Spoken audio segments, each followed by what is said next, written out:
Бойно е едно от големите села в община Кърджали с около 120 къщи. Разхождайки се из селото обаче, можеш да видиш само старци. Младите отдавна са заминали. Търсят препитание и по-добър живот. 80% младите са в Европа. Само ние крепим докъде? Вие крепите селото в момента? Да. Или младите го крепят от чужбина? Младите си живеят. Нека да живеят, защото на времето аз имам 2 медала още от Живково време. За какво са? Медали за какво имате? За строителството бях един от най-добрите на времето. Сега с 217 лева се мъчим. Прибират се лятото, за да видят родителите си. И не само. А идват ли си младите? Идват си. Лятото. Кога? Лятото.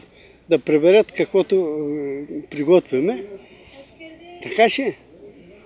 Докато сме живи, пак ще прикрепим каквото може към тях. Има и тук-таме изключения.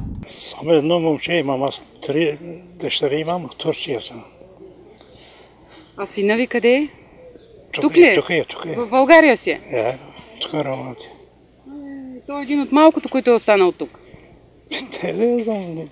Каза, че няма да отивам, аз няма да оставя, аз тук не отива човек.